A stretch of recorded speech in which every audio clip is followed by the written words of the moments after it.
My stepsister made up a story that ruined my life, and my parents cut me off, gave her all. But what the world found out later left them all speechless. When I was 18, and honestly, I still can't wrap my head around it, my stepsister Jade, who was only 2 years older than me, decided to accuse me of something really terrible, the kind of life-ruining accusation that can tear families apart and make people look at you like you're scum. It's still hard for me to even say it, but she accused me of assaulting her. It wasn't just a little rumor she told someone quietly. It was a full-on, calculated accusation. The worst part, my parents, who raised me and who I thought knew me better than anyone, actually believed her. Let me back up a bit. Jade was my dad's stepdaughter from his second marriage, and she came into my life when I was about 10. At first, things were fine. We were just kids stuck in this weird family mashup. But as we got older, things changed. Jade was always really needy, always wanting attention and help, especially from my dad and her mom, and they were way too willing to give it to her. I just did my own thing and kept out of it because, honestly, I didn't want to be involved in her drama. She and her mom would fight a lot, usually about money or school. Jade had all these big dreams about going to grad school and doing something impressive, but her mom wasn't exactly thrilled about footing the bill forever. They had a nasty argument about it once, and I remember Jade coming over to my mom and crying, saying she felt abandoned and unsupported. My mom comforted her, saying she understood, but honestly, I thought it was over the top. Jade's mom wasn't cutting her off or anything, she just wanted her to start paying her own way. I kind of agreed, but of course, I kept that opinion to myself, at least until the day that ruined everything. Here's how that day went down. My parents were out, maybe at some event or visiting friends. I don't remember exactly. I was home alone when Jade showed up at the door, looking absolutely pissed off. She came in without even asking, dropped her bag on the floor, and threw herself on the couch. I didn't want to hear whatever fight she'd had with her mom this time, but she started in anyway. It was the same story as always. Her mom wasn't being understanding. No one believed in her, blah, blah, blah. I tried to be polite and listen, but I just couldn't hold my tongue this time. I told her, look, maybe your mom's right. She's done a lot for you, and if you want to keep going with school, maybe it's time you start supporting yourself a little. Honestly, I was as gentle as I could be, but she did not take it well. She looked at me like I just insulted her entire existence. I could practically feel the anger radiating off her. She snapped back, calling me a spoiled brat who didn't understand how hard it was for her and how privileged I was, which is honestly laughable because we grew up in the same house with the same parents. There was no privileged anything, we both just had to make do. But in her mind, I guess I was the enemy because I didn't immediately side with her. Then she threw this crazy accusation at me. She said something like, "You think you're so much better than me, don't you? Well, you're just pathetic, and one day everyone's going to see it." I brushed it off at the time, thinking she was just mad and throwing a tantrum. I told her to calm down, that we could talk about it when she was less emotional, and then I left the room. I wasn't going to sit there and let her trash me for having a different opinion. After she stormed out of the house, I thought that was it. I figured she'd cool off, maybe stay mad for a few days, but eventually it would blow over. It's just how she was, right? But the next morning I was woken up by my mom, who looked really upset. She told me that Jade and her mom were downstairs, and they needed to talk to me. I was confused, but figured it was something to do with Jade's argument with her mom, so I threw on a shirt and went downstairs, not even remotely prepared for what was coming. Jade was sitting on the couch, head in her hands, her mom's arm around her. My parents were standing nearby, looking absolutely shell-shocked. The whole vibe in the room was tense, like something major had happened, and everyone was waiting for me. I was about to ask what was going on when Jade started crying, saying she couldn't believe what I'd done to her. Her mom was glaring at me, and my dad looked like he was going to faint. I tried to get them to slow down to tell me what was going on, but Jade just kept saying how I'd crossed a line and how she was so traumatized. Then she threw it out there that I had assaulted her. I couldn't even respond. I was that shocked. I just stood there, my mind racing, trying to process what she had just said. Before I could defend myself, her mom was on me, yelling that I was a monster and that she couldn't believe I'd do something like this. My dad grabbed me by the shoulders and just looked me in the eye. I could see the doubt, the anger, and it broke something inside me. He told me to own up to what I did and apologize. Apologize for something I didn't even do. I started explaining that Jade was lying, that nothing happened, but nobody was listening to me. Then, in the middle of my parents and her mom freaking out, I got mad, really mad. I picked up a nearby vase, not even thinking, and smashed it against the wall just to get everyone to stop yelling. It got their attention, but not in a good way. My dad immediately shoved me back, saying I was acting violent, and told me to go to my room. I ended up locked in my room for hours, pacing, fuming, trying to figure out what I was going to do. How could they just believe her without a second thought? I'd never done anything to make them doubt me before. I had no idea what Jade's angle was, but I was sure she was lying. I just didn't know why she'd go to this extreme. That day was the longest day of my life.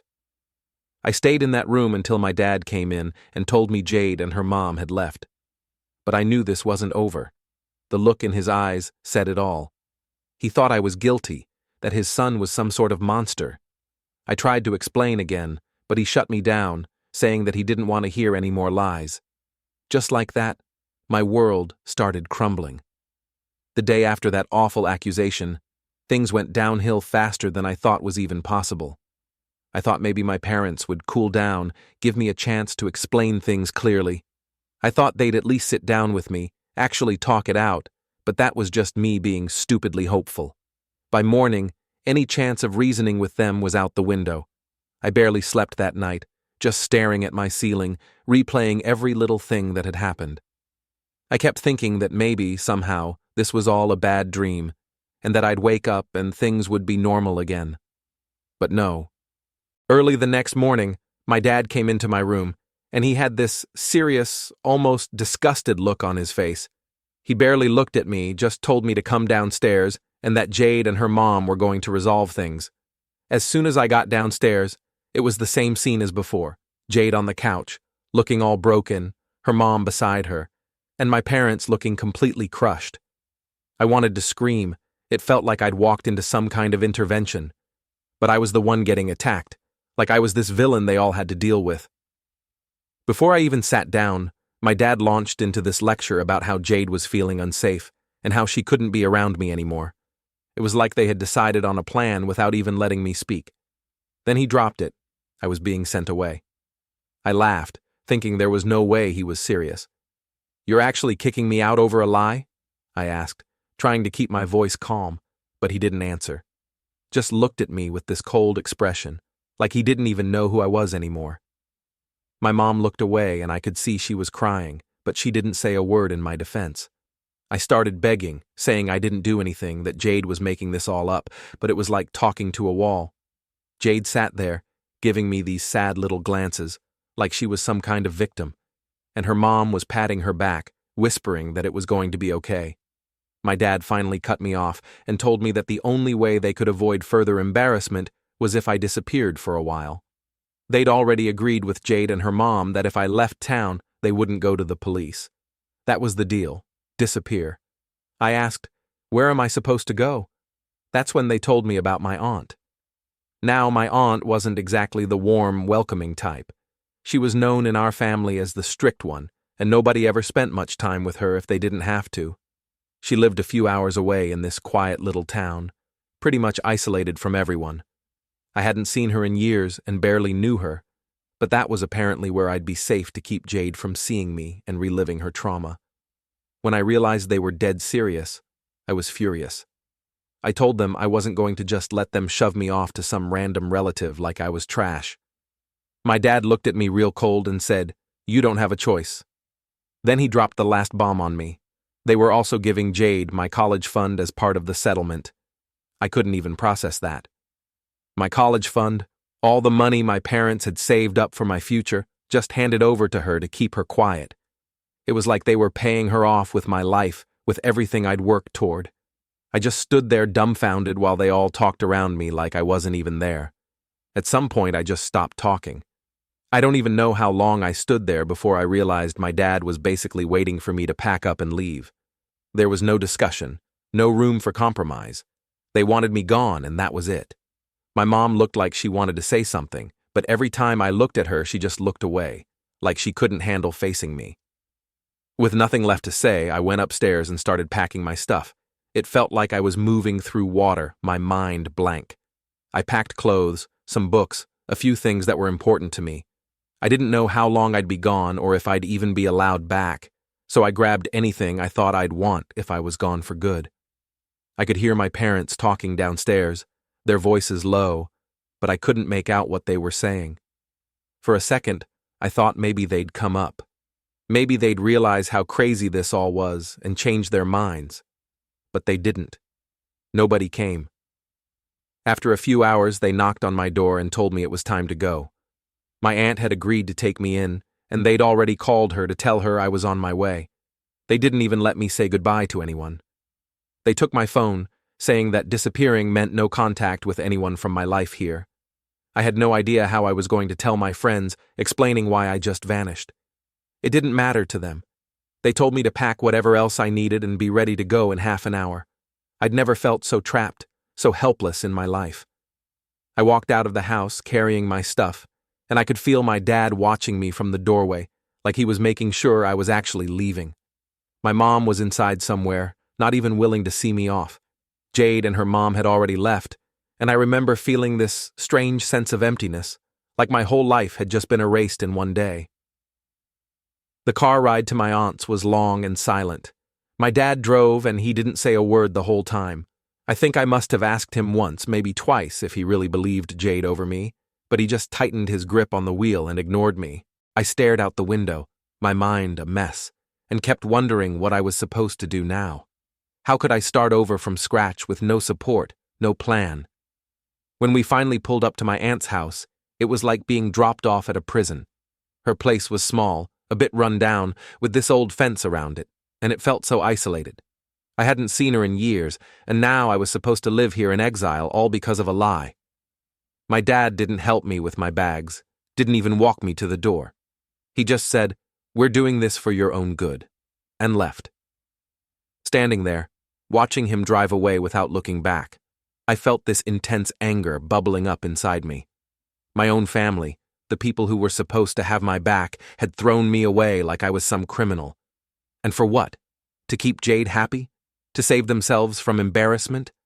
I wanted to scream, to cry, to punch something, but I didn't.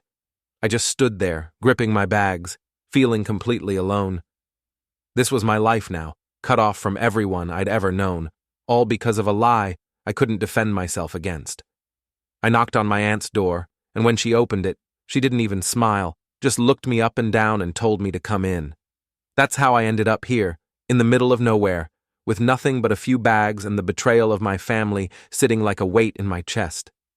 It was the worst feeling in the world, and I had no idea if it would ever get any better. Settling in with my aunt was rough. I don't think she ever really wanted me there. She didn't say it outright, but she didn't have to. The second I walked in the door, she gave me this tight-lipped look and just pointed down the hallway to this tiny room with barely enough space for a bed and a dresser. She muttered something about how she was doing my parents a favor and that I'd better behave myself. Nice welcome, right? My aunt wasn't mean exactly, just cold. She had her own strict way of doing things, and she didn't like any sort of deviation from that. Meals at 6 p.m., sharp, no noise after 9, no guests ever. I wasn't allowed to touch the TV, the thermostat, or even use certain shelves in the fridge. She had this whole system, and God help me if I accidentally messed with it. Honestly, it felt like being in a cage, and it wasn't even close to the worst part. The isolation was killer. My aunt lived in this tiny town, practically in the middle of nowhere. There were barely any shops, no social scene, just a few gas stations and some fast food joints. I didn't know anyone, and I wasn't exactly allowed to keep in touch with people from my old life. My parents made that clear. They'd stripped me of my phone, so I didn't have numbers, didn't have emails, nothing. At first, I just sulked around, too pissed off and hurt to do anything productive. I spent most of my days staring out the window, feeling sorry for myself, replaying everything in my head, and trying to figure out where it all went wrong. I mean, I was angry, like deep down rage building in my gut kind of angry. I wanted to scream at my parents, Jade, and everyone else who'd turned their back on me, but I couldn't do anything about it. I was stuck in this weird limbo, trying to figure out what the hell to do next. After a couple of weeks, though, I realized I had to get out of the house, if only to keep from going insane. My aunt made it pretty clear she wasn't interested in providing for me beyond giving me a roof. She'd leave pamphlets for jobs lying around the house and would make little comments about responsibility and pulling my weight. It was like she was trying to make it so uncomfortable that I'd just get the hint and leave. So, I decided to do the only thing I could, get a job and start saving up to leave. I didn't have many options, especially without a college fund and no connections out here. I applied at a few places, mostly retail and food service, but nothing stuck until I landed a job as a warehouse worker. It wasn't glamorous, but it was something. The work was brutal, hours long, and I'd come home covered in sweat and grime, barely able to lift my arms. But it gave me a reason to leave my aunt's house every day, and it put a little cash in my pocket, so I stuck with it. The best part? I wasn't alone in my misery. I met a couple of coworkers who were around my age and dealing with their own issues. One guy, Derek, had gotten into some debt and was working double shifts to pay it off. Then there was James, who had just moved to town to escape a family situation that sounded almost as messed up as mine. We were all broke, overworked, and fed up, so we bonded pretty quickly. After a couple of months, we came up with a plan. We'd pool our money, find a cheap apartment, and get out of our crappy living situations. I was all in. Anything was better than staying with my aunt. So we spent weeks scraping together every dollar we could, eating nothing but ramen and dollar store snacks to save up. Finally, we found a rundown little apartment that was barely big enough for the three of us, but it was ours. Moving out felt like getting my freedom back, even if it was just a tiny bit. The place was a dump, but we didn't care. We bought a second-hand couch that was probably older than all of us combined, a cheap table, and a couple of mismatched chairs. It wasn't much, but for the first time in ages, I felt like I could breathe again. Of course, things weren't exactly smooth sailing. Living on your own when you're broke is a grind. We all worked long shifts, rotating between night and day jobs, and most of the time, we'd barely see each other. But the moments when we were all home at the same time, slumped on the couch, sharing a cheap pizza, or complaining about our crappy jobs, made it worth it. We'd rant about our families, our bosses, and everything else that was screwing us over. It was like our own little therapy group. After a few more months, I started realizing I could actually build a life here. I mean, it was nothing like the life I'd planned for myself, but it was something. I got promoted to a supervisor position at the warehouse, which meant a little more money, though not a lot. But with that extra income, I started saving up for things I'd been missing, like a decent phone. Once I had one again, I considered reaching out to people from my old life, but I kept hesitating. Part of me wanted to reconnect, to tell everyone the truth, but another part was still too angry and too hurt to even start those conversations. Instead, I focused on my new life. I signed up for a few night classes at the local community college, just dipping my toe back into the whole education thing. It wasn't my dream school or the degree I'd planned for, but it was something. Plus, it gave me a reason to keep pushing forward, to keep working and saving and trying to make a life that was actually mine, not something I was shoved into by my family's mess. Life was by no means easy, but I found little bits of happiness here and there. Derek and James became more like brothers than roommates, and we helped each other out whenever one of us was struggling. If one of us had a rough day, the other two would bring home snacks or cheap beers. Well, not for me, since I'm off that. We'd sit around talking about the future, trying to imagine a life that wasn't just getting by day to day. It was like we all needed each other to keep going, to remember there was something better waiting out there. I'd catch myself sometimes, still angry, still thinking about Jade and my family, wondering how they could have just thrown me away like that. But I was finally learning how to push those thoughts aside, at least for a little while. I had my own life now, my own little bubble of people who actually cared about me and didn't treat me like a criminal. For the first time since all this started, I felt like maybe, just maybe, I'd make it through. Things had finally started to feel manageable. Life wasn't perfect, but I had my own routine, a couple of solid friends, and I was even making a bit of progress in my job and classes. I wasn't exactly happy, but I was surviving, and that was a hell of a lot more than I thought I'd be doing a year ago. Then, one random Tuesday evening, just as I was getting back from work, my phone buzzed with an email notification. I almost ignored it, but something told me to check.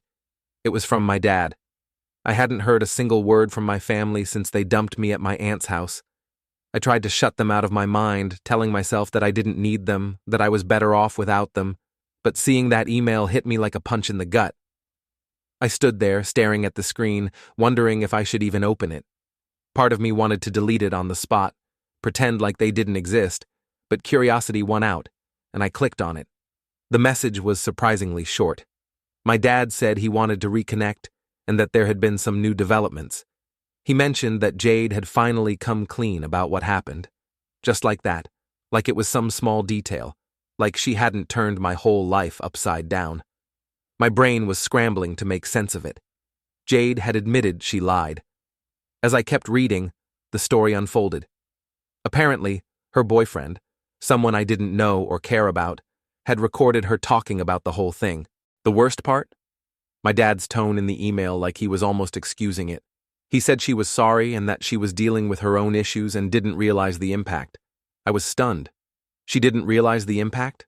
Really?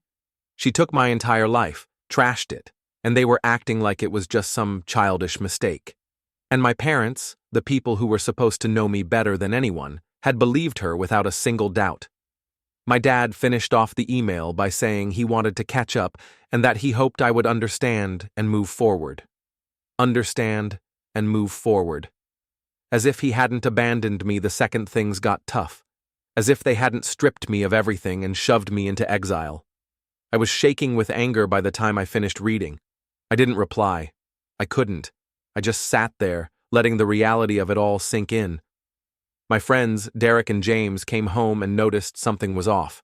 They asked if I was okay, but I brushed it off at first. I was too worked up, too angry, and I needed to process everything before I could even explain. That night, I barely slept. The whole situation replaying in my mind over and over. All the times I'd pleaded with my parents. All the times they looked at me like I was a monster. It all came rushing back, this time with a new layer of betrayal. The next morning, I told Derek and James everything.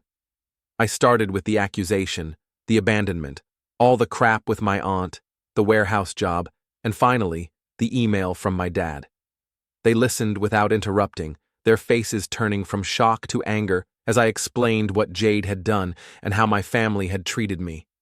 When I finished, Derek shook his head, looking like he wanted to punch something. So she just admitted it, and now they're acting like you should just forget it ever happened. Yeah, I replied, trying not to let my voice shake, just like that, like it was no big deal. James looked at me seriously. You should tell everyone. People need to know the truth. You've been hiding, man. You've let them control your life even after they cut you off. I knew he was right. I'd been living in the shadows, constantly looking over my shoulder, afraid to even reach out to old friends because of what my family might say. I'd been letting them dictate my life, even from a distance. But the thought of facing everyone, explaining what happened, it was terrifying. Still, as I sat there with Derek and James, a plan started forming. Later that week, I drafted a response to my dad's email. I kept it short, just enough to let him know that I was done being their scapegoat. I told him I wasn't interested in moving forward unless it meant telling the truth to everyone. I needed my family to own up to what they'd done to me. I hit send and felt this strange mix of relief and anger, like I'd finally broken free but was still too pissed off to enjoy it. A few days later, I got another email, this time from my mom. She was pleading with me, saying that family matters should stay within the family and that I didn't need to go public. She begged me to think of Jade in her fragile state. It was ridiculous. They were still putting her feelings above everything else, even after knowing the truth. I showed the email to Derek and James, and they practically pushed me to go through with telling everyone. I needed to clear my name, to reclaim the life that Jade had stolen. That night, I logged onto social media for the first time in years. I'd avoided it, afraid of what people might think, afraid of all the lies they probably believed. But this time, I wasn't hiding. I posted a long message, explaining everything from start to finish. I told the truth about Jade's accusations, the fallout with my parents, being sent to live with my aunt, and all the struggles I'd faced since then. I didn't hold back. I wanted people to understand what I'd been through, the betrayal, the isolation. I needed them to know that I wasn't the monster my family had painted me to be. Once I hit post, I sat there, staring at the screen, my heart pounding. For a moment I regretted it, wondering if I'd made a huge mistake. But then the responses started pouring in, messages from old friends, distant relatives, even people I barely knew, all reaching out with shock and support. People were furious on my behalf, horrified at what Jade had done and how my family had treated me. It was overwhelming, but it felt like a weight was finally lifting off my shoulders. In the days that followed, the support kept coming. People were finally hearing my side, finally seeing the truth, and for the first time in years, I felt like I could breathe. I wasn't hiding anymore. The days after posting the truth were a mix of chaos and relief. My phone blew up with notifications from old friends, family members, and even a few acquaintances I hadn't talked to in years. People were shocked, furious, supportive, confused. It was all over the place, but it felt good, like people were finally seeing my side. For the first time in a long time, I didn't feel like I was drowning in a lie. Some of the messages were from family members who had known something was off but hadn't put it all together until they read my post. A few apologized, saying they were sorry they hadn't reached out sooner, that they'd believed whatever story my parents had fed them. Some relatives even mentioned they'd been told I'd moved away to clear my head after some personal problems. The cover-up had been a lot deeper than I'd realized, and my anger only grew, knowing how much they'd lied just to keep me quiet and make themselves look good. Then there was the other side of it. My parents and Jade's mom were furious. I got emails from them telling me I'd betrayed the family and ruined Jade's life. They accused me of dragging up old issues just to hurt everyone, and even said I was being cruel for doing it while Jade was struggling. To be honest, reading their messages didn't even faze me anymore. It was the same stuff over and over, them putting Jade's feelings above everything else. They were so blind to the damage she'd done that they couldn't see how absurd they sounded, defending her when she had literally lied to ruin my life. I decided to block them all. I was done. I'd given them every chance to come clean, to admit they'd been wrong, and instead they'd doubled down. I finally had control over my life, without them constantly interfering or making me feel like I was somehow to blame for everything. After everything came out, Jade's life went downhill fast. The support she had from people was gone once the truth spread. Everyone in our hometown knew she'd lied about something that serious just to wreck my life and get her way. It didn't take long for word to reach her friends, teachers, old classmates. Everyone turned their backs on her. People started treating her like she was radioactive, and honestly, I can't say she didn't deserve it. Jade's mom was absolutely horrified. She'd gone along with her daughter's story from the start, believing every word, and now the whole town was looking at her like she'd raised some kind of monster. Eventually, she couldn't take the shame or the fallout. People were telling her outright that they didn't want anything to do with her as long as Jade was in the picture. Her mom tried to smooth things over with apologies here and there, but it didn't matter. The damage was done. People were disgusted. The more everyone found out, the worse it got. Finally, Jade's mom reached her breaking point and disowned her. I think it was a mix of shame and resentment. She probably felt used too, her own daughter dragging her into this mess, making her look like an enabler to something so awful. It's not easy to come back from that. Jade was left with no one in her corner. I heard that her mom even kicked her out of the house. She was basically alone, stuck dealing with the fallout of her own actions, and no one wanted to help her.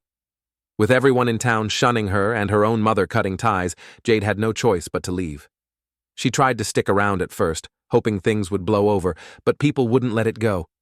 Everywhere she went, she'd get stares, whispers, people talking behind her back. She tried to apologize to some people, but they just turned her away. It became clear that she couldn't stay, not if she wanted any shot at a life that didn't involve constant judgment and isolation. Eventually, Jade packed up and left town. I'm not sure where she went, and to be honest, I don't really care. She had her shot, and she chose to ruin my life instead. Now she's the one dealing with the consequences of her lies, and from what I hear, She's completely on her own. With all of that finally behind me, I started focusing on the life I'd built here. Derek and James were there through the whole thing, keeping me grounded and reminding me that I wasn't alone.